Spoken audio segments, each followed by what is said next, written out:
Perkenalkan, nama saya Victoria Neska dengan NIM 243030500310, dan pada bagian ini saya akan menjelaskan IRD beserta tampilan pada web, register, login, profil, dan kartu anggota pada sistem perpustakaan UPR. Yang pertama, saya akan menjelaskan dulu untuk IRD perpustakaan UPR-nya.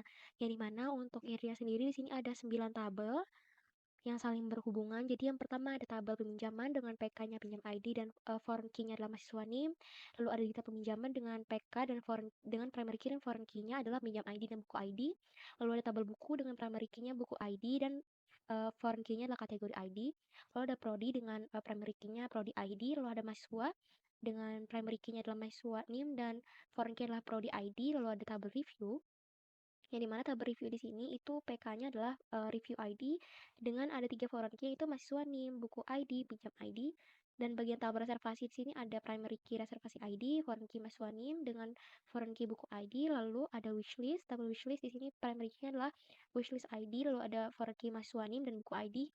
Dan yang terakhir adalah tabel kategori yaitu di sini primary key-nya adalah kategori ID. Nah, itu untuk singkatnya IRD perpustakaan UPR. Sekarang saya akan menjelaskan untuk bagian webnya atau sistemnya. Tadi saya sudah menjelaskan untuk bagian IRD dan kita masuk ke dalam penjelasan webnya. Jadi yang pertama itu bagian register dulu. Jadi sebelum nanti masuk ke dalam webnya itu akan ditanya apakah sudah punya akunnya atau belum. Kalau belum kita bisa daftar sekarang. Ini mana untuk daftar sekarang ini adalah bagian register PHP. Jadi register PHP-nya adalah halaman untuk mendaftarkan akun baru sebagai anggota perpustakaan. Lalu di sini PHP itu mengambil semua data prodi dari database untuk ditampilkan sebagai pilihan drop-down di formulir, yaitu ini. Select from prodi, order by prodi nama. Ya, nanti hasilnya akan muncul otomatis sebagai opsi pilihan. Dan kalau misalnya ada prodi baru yang nanti mau kita tambahin ke database, maka drop-down-nya juga akan langsung ikut ke update. Lalu selanjutnya itu adalah bagian validasi input. Nah, nanti saat formulir dikirim, si file PHP-nya akan memvalidasi semua data terlebih dahulu. Jadi nama, NIM, email, prodi, dan password itu tidak boleh kosong. Password dan konfirmasi password itu harus sama. Panjang password itu minimal 6 karakter. Lalu juga PHP akan mengecek apakah NIM dan email itu sudah pernah terdaftar atau mengecek duplikat. Yang dimana itu bagian sini, yaitu nih, select count from mahasiswa where mahasiswa name or mahasiswa email. Jadi kalau misalnya nanti hasilnya lebih dari 0, maka pendaftaran ditolak. Ini mencegah untuk satu orang itu mendaftar 2 kali ya. Karena di sini untuk mahasiswa email itu tuh bentuknya unik. Lalu selanjutnya itu adalah enskripsi dan simpan. Jadi password dienskripsi dengan by crypt, password by crypt. Yang kemudian data akan disimpan ke dalam tabel mahasiswa dengan perintah insert. Nah, lalu ketika berhasil, pengguna akan diarahkan ke halaman login dengan pesan sukses. Itu kita akan simulasikan sekarang untuk bagian registrasinya. Jadi yang pertama, kan kita belum punya akun, maka kita akan daftar sekarang. Di sini saya akan memakai NIM 23, 30, 50, 310, dengan pilihan prodi yaitu hukum. Lalu nama lengkap misalnya nama di sini adalah. Lalu di sini kita bikin emailnya. Lalu alamat di sini kita bikin alamatnya Jalan Merah misalnya. Nomor 10, nomor 1. Lalu kata sandinya kita bikin saja 1, 2, 3, 4, 5, 6. Ini kita konfirmasi 1, 2, 3, 4, 5, 6. Lalu kita buat akunnya. Nah, jadi akun sudah berhasil dibuat. Jadi tadi setelah kita registrasi, kita akan masuk ke bagian login PHP. Nah, jadi bagian ini adalah halaman untuk masuk ke sistem menggunakan NIM dan password yang sudah kita buat tadi. Jadi yang pertama di sini kita akan mengecek apakah pengguna sudah login. Kalau misalnya sudah login akan diarahkan ke halaman login. Ini mengecek untuk supaya tidak terjadi akses berulang ke halaman login. Lalu, ketika formnya dikirim, PHP akan mencari data mahasiswa berdasarkan NIM, sekaligus mengambil nama prodinya menggunakan join, yaitu bagian sini. Ini, ya bagian situ. Ini. Lalu, PHP akan membandingkan password yang diketik dengan hash yang tersimpan di database, yaitu bagian sini. Yang dimana kalau misalnya cocok, data mahasiswa akan disimpan ke dalam session, yaitu sebuah memori sementara di server yang mengingat siapa yang sedang login. Tapi kalau misalnya nggak cocok, maka akan muncul pesan NIM atau kata sandi salah, atau kalau emang belum mengisi sama sekali, nanti akan keluar NIM dan kata sandi wajib diisi. Sekarang kita coba login. Jadi tadi kita kan mendaftar NIM-nya dengan NIM 2330. 50, 310 dengan kata sandi 1, 2, 3, 4, 5, 6. Terus sekarang kita akan masuk. Nah, sekarang kita sudah masuk di bagian perpustakaannya. Tadi kita sudah melakukan login dan sekarang kita akan masuk ke bagian profile. Nah, di sini ada profile PHP, yang dimana profile PHP di sini adalah halaman untuk melihat dan mengedit data diri sekaligus mengganti sebuah password. Yang dimana untuk update profile di sini itu punya dua halaman form, yang dimana form pertama itu untuk mengubah data profile, yaitu bagian sini. Jadi PHP membedakan formulir mana yang dikirim untuk menggunakan kolom tersebut, yaitu input type, hidden name, action, value, update profile. Ketika tombol simpan perubahan nanti akan diklik, PHP akan membaca nilai action ini dan akan menjalankan logika yang sesuai. Lalu setelah divalidasi seperti nama, email, prodi yang wajib diisi, PHP akan mengecek apakah email baru sudah dipakai akun lain, tapi mengecualikan akun sendiri, yaitu bagian sini, select count from mahasiswa, where mahasiswa email, and mahasiswa name. Lalu kalau misalnya lolos, data akan diperbarui di database dengan perintah update, yaitu update mahasiswa set, mahasiswa nama, mahasiswa alamat, mahasiswa email, mahasiswa prodi, where mahasiswa name. Nah, session ini juga akan ikut diperbarui agar nama dan email yang tampil di sidebar langsung berubah tanpa perlu login ulang. Itu untuk yang update data. Lalu untuk yang ganti password, di sini ada 3 tahapan validasi, yang dimana itu kita ngetik dulu password lama, kita tulis lagi password baru, dan nanti kita akan konfirmasi password yang baru. Jadi kalau misalnya semua lolos, password akan dienkripsi dengan backup lagi, lalu akan disimpan ke database, yaitu hash, password hash baru, password backup, update mahasiswa set, mahasiswa password, where mahasiswa name. Nah, jadi di sini untuk password itu kita tidak menyimpan dalam bentuk asli, karena di sini kita pakai hash ya, jadi supaya aman gitu. Itu untuk bagian profilnya. Kita bisa cek di sini, itu ada bagian profil saya, di mana di sini ada informasi akun, ya seperti ini. Lalu di sini kita bisa ganti kata sandi, coba aja. Nantinya 1, 2, 3, 4, 5, 6, jadi 1, 2, 3, 4, 5, 6, 7. Dan kita coba lagi 1, 2, 3, 4, 5, 6, 7. Lalu kita ubah. Nah, sekarang kita coba logout dan kita coba masukin akunnya tadi lagi ya. 1, 2, 3, 4, 5, 6, 7. Nah, ini masih bisa. Jadi itu tadi untuk bagian profile. Nah, sekarang saya akan masuk ke bagian kartu anggota. Nah, jadi untuk bagian di PHP-nya, untuk kartu anggota di sini adalah halaman untuk menampilkan kartu anggota perpustakaan yang bisa dicetak langsung dari browser. Nah, jadi tadi seperti yang pertama itu kita perlu dulu login, yaitu require login. Jadi kalau misalnya belum login akan diarahkan ke halaman login. Lalu di sini ada fungsi current user, di mana current user ini mengambil name dari session yang disimpan saat login tadi, dan yang itu kemudian akan digunakan untuk query data lengkap ke database, yaitu select prodi nama from mahasiswa, join prodi, on prodi ID where mahasiswa name. Nah, jadi di sini bisa dilihat ini adalah kartu anggotanya, yaitu ada Pustaka UPR Universitas Palangkaraya dengan tulisan kartu anggota di sini. Di sini ada inisial namanya ya, ada inisial namanya itu Oscar Asri dengan NIM ini, program studinya hukum, emailnya tadi ini, dan alamatnya Jalan Merah nomor 1. Dengan di sini ada juga informasi anggota yang versi ininya. Terus di sini juga bisa kita cetak kartunya dari browser. Itu sekian untuk bagian registrasi, login, profile, dan kartu anggota. Selanjutnya akan dijelaskan oleh teman saya. Perkenalkan, nama saya Helen Angelina Putri dengan NIM 243030500334. Di sini saya akan menjelaskan bagian indeks. Baik, di sini saya akan menjelaskan query yang ada dalam kode indeks. Yang pertama ada query untuk return box. Nah, ini query-nya. Query itu bertujuan untuk menampilkan buku secara acak sebagai buku pilihan minggu ini di banner utama halaman nanti. Menggunakan join ke tabel kategori, supaya nama kategori buku bisa ikut ditampilkan tanpa perlu query tambahan. Kondisi where buku memastikan hanya buku yang stoknya masih ada yang bisa tampil, sehingga tombol pinjam sekarang di banner itu selalu relevan. Terus ada pakai order by juga. Ini tuh buat buku yang berbeda-beda setiap kali di halaman di refresh. Jadi ada limit itu untuk memastikan hanya satu buku yang diambil. Yang pertama dulu kita jelaskan yang bagian peminjaman. Query ini untuk menghitung berapa kali mahasiswa yang sedang login pernah meminjam buku sepanjang waktu, termasuk sudah dikembalikan, hasilnya bakal ditampilkan di kartu statistik total pinjam. Terus yang berikutnya, query ini tuh cuma menghitung peminjaman yang satunya statusnya masih aktif, yaitu yang belum dikembalikan. Di sini ada yang dipinjam terlambat, mencakup dua kondisi sekaligus, yaitu buku yang masih dalam masa pinjam normal dan buku yang sudah melewati batas waktu pengembalian. Hasilnya ditampilkan di kartu statis, ya berarti statusnya sedang dipinjam. Ini query untuk wishlist. Query ini tuh buat menghitung buku yang sudah disimpan mahasiswa ke dalam wishlist. Hasil ditampilkan di dalam kartu statistik wishlist tersimpan sama seperti query statistik lainnya menggunakan prepared statement dengan NIM mahasiswa sebagai parameter. Lanjut, di sini ada query kalkulasi total denda. Ini mengambil data tanggal kembali dan status dari peminjaman yang masih aktif. Lalu total denda dihitung secara program melalui fungsi hitung denda. Lanjut, untuk query collection books, query ini tuh agak kompleks karena dia menggabungkan 3 tabel sekaligus. Ada tabel buku, kategori, dan review. Di sini tuh pakai left join ke tabel review supaya buku yang sebelumnya belum punya review itu bakalan tetap muncul. Lalu menghitung rata-rata rating itu pakai APG dan menghitung jumlah review pakai count per buku. Query itu bersikap dinamis. Jika ada filter kategori parameter get, klausa where B kategori ID itu akan ditambah secara kondisional dan juga hasil di sini tuh dibatasin hanya 8 buku terbaru aja. Sekarang penjelasan untuk bagian web. Ini tadi tuh penerapan dari query fitur book yang menampilkan banner hijau dengan buku pilihan minggu ini ada judul, penulis, kategori, dan tahun. Di sini tuh hasil dari order by tadi, sehingga setiap di refresh buku tuh bisa berganti. Tapi di sini hanya menampilkan satu buku saja.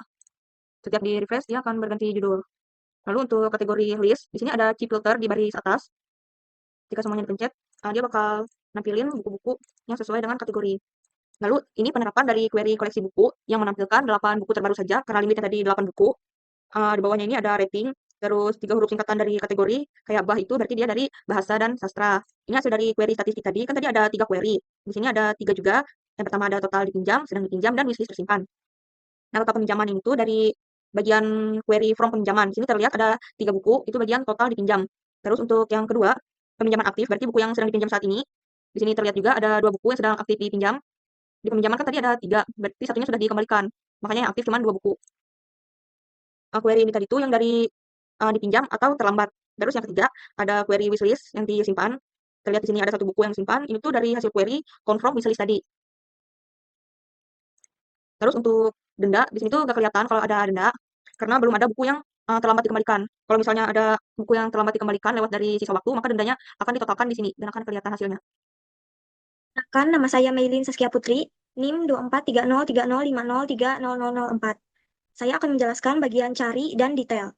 Baik, sekarang saya akan menjelaskan file cari PHP, yaitu halaman untuk mencari buku di aplikasi perpustakaan UPR. Di bagian paling atas, kita memanggil file config.php yang berisi koneksi database. Lalu, fungsi require login memastikan halaman ini hanya bisa diakses oleh mahasiswa yang sudah login. Kalau belum login, otomatis akan diarahkan ke halaman login. Fungsi current user digunakan untuk mengambil data mahasiswa yang sedang aktif. Selanjutnya, kita mengambil data dari URL, yaitu kata kunci pencarian key, filter kategori cut, filter tahun terbit, dan nomor halaman untuk pagination. Setiap halaman menampilkan maksimal 12 buku, dan offset digunakan untuk menentukan mulai dari buku ke berapa data diambil. Di sini, kita membangun query SQL secara dinamis, yang berarti kondisi where akan berubah tergantung filter apa yang digunakan oleh pengguna. Kalau user mengetik kata kunci, sistem akan mencari di kolom judul, pengarang, dan ISBN sekaligus. Kalau user memilih kategori atau tahun, filter itu juga ditambahkan. Ini menggunakan prepare statement agar aman dari serangan SQL injection.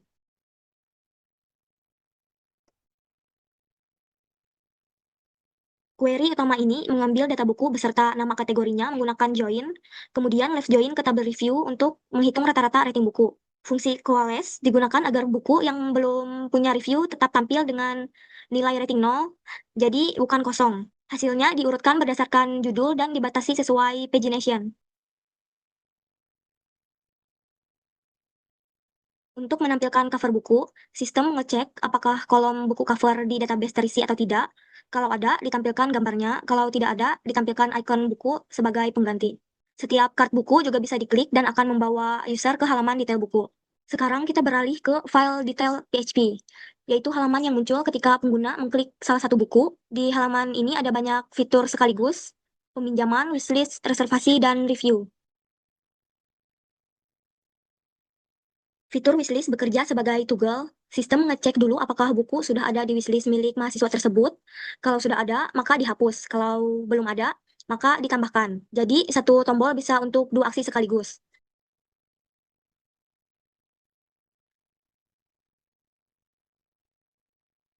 Untuk meminjam buku, ada 2 pengecekan wajib. Yang pertama, sistem memastikan mahasiswa belum sedang meminjam buku yang sama. Yang kedua, stok buku harus tersedia. Kalau keduanya lolos, sistem menyimpan data ke tabel peminjaman dan detail peminjaman, sekaligus mengurangi stok buku sebanyak 1.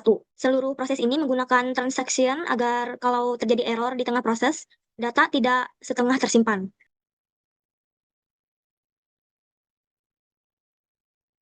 Fitur reservasi digunakan ketika stok buku sedang habis. Mahasiswa bisa mendaftar antrian. Sistem ini otomatis menghitung nomor antrian berdasarkan berapa banyak reservasi yang sudah ada untuk buku tersebut. Mahasiswa akan mendapatkan notifikasi nomor antriannya.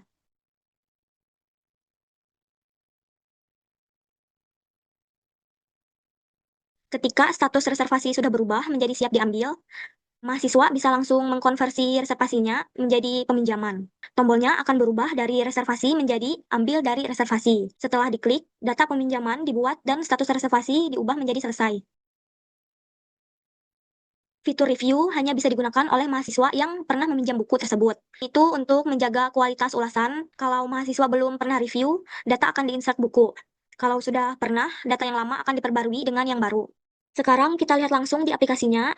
Ini adalah halaman cari buku. Di bagian atas ada kolom pencarian. Saya coba ketik misalnya Harry Potter. Hasilnya langsung muncul buku-buku yang judulnya mengandung kata Harry Potter. Di sini ada 7 buku. Kita juga bisa filter berdasarkan kategori. Misalnya, pilih fantasi. Dan buku yang tampil hanya dari kategori fantasi saja. Setiap kartu buku menampilkan judul, pengarang, rating bintang, dan batch status apakah buku tersedia atau sedang dipinjam. Kalau saya klik salah satu buku ini, maka akan masuk ke halaman detail buku ini. Di sini terlihat informasi lengkap, judul, pengarang, kategori, tahun terbit, ISBN, jumlah stok, dan rata-rata rating dari semua ulasan. Untuk buku yang stoknya tersedia, muncul tombol pinjam sekarang. Ini. Di bagian bawah ada form review. Mahasiswa bisa memberikan bintang 1-5 dan menulis ulasan. Tapi fitur ini hanya aktif bagi yang sudah pernah meminjam buku tersebut. Perkenalkan, nama saya Gabriela Cantik Agnes Christine dengan NIM 243020503025. Dan di sini saya akan menjelaskan fitur peminjaman dan fitur reservasi. Di sini saya akan menjelaskan bagian peminjaman terlebih dahulu. Pada bagian peminjaman sendiri, fokus utama pada basis datanya adalah relasi many-to-many dan data aggregation. Saya akan menjelaskan bagaimana query ini bekerja secara efisien. Sistem ini tidak menggunakan tabel tunggal. Kami menerapkan normalisasi untuk menghindari redundansi. Ada relasi antara tabel peminjaman ke tabel detail peminjaman sebagai tabel perantara atau pivot, lalu ke tabel buku. Ini memungkinkan satu ID peminjaman memiliki banyak buku sekaligus. Agar data yang tampil di user interface tidak duplikat per baris buku, saya menggunakan fungsi agresi group concat buku judul separator menggunakan garis. Secara teknis, ini menggabungkan nilai dari beberapa baris menjadi satu string tunggal berdasarkan group by. Ini lebih efisien daripada menggunakan query berulang di dalam looping PHP. Di bagian query data pinjam tanggal kembali, di sini adalah logika untuk bisnis denda. Di sini integritas data dijaga dan memastikan format dengan konsisten sehingga fungsi data div atau selisih hari di PHP bisa menghitung denda secara akurat terhadap tanggal hari ini. Selanjutnya, pada bagian reservasi, fokus utamanya di sini adalah database transaction dan state management. Ketika mahasiswa mengambil buku dari reservasi, terjadi beberapa perubahan status sekaligus. Di sini saya menggunakan begin transaction, commit, dan rollback. Ini memenuhi prinsip ACID khususnya atomicity. Artinya operasi update stok buku, insert tabel peminjaman, dan update status reservasi harus berhasil semua. Jika satu saja gagal, database akan kembali ke status semula untuk mencegah ketidakkonsistenan stok. Tabel reservasi memiliki kolom reservasi antrian. Secara teknis, ini adalah implementasi antrian berbasis waktu. Namun, bagian paling krusial adalah pada saat update state otomatis. Di file peminjaman PHP tadi, saat proses pengembalian, saya menyisihkan query untuk mencari antrian kecil yaitu order by reservasi antrian SC limit 1 dengan status menunggu.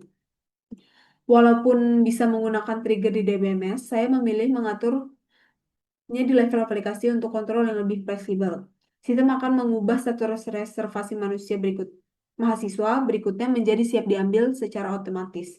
menghitung nilai reservasi expired. Timestamp-nya saat ini ada di 48 jam. Ini menjamin bahwa basis data di tabel reservasi selalu sinkron dengan ketersediaan buku di tabel buku secara real time. Untuk demonya akan saya lakukan bersamaan agar bisa kita lihat bagaimana reservasi itu bekerja. Pertama, saya akan melakukan peminjaman pada buku Harry Potter dan Batu Bertuah. Stoknya di sini ada 1. Saya akan pinjam. Dia akan langsung masuk ke dalam bagian peminjaman. Di sini kita bisa melihat tanggal pinjamnya kapan, jatuh temponya kapan, dan sisa waktunya kapan. Kalau sudah melewati sisa waktu atau jatuh tempo yang ada, di sini akan nampak denda. Untuk bagian reservasi di sini cara melihatnya adalah saat bukunya stoknya habis, kita bisa melakukan reservasi. Kita bisa langsung lihat di bagian reservasi, kita tanggal reservasinya kapan, antriannya nomor berapa, dan statusnya apa. Di sini kita statusnya masih menunggu karena bukunya kehabisan stok. Saat bukunya sudah siap atau sudah tidak ada dipinjam lagi, status akan berubah ke siap diambil. Batas ambilnya tadi kita set di 48 jam, maka dia ini otomatis sudah countdown ke 48 jam 59 menit.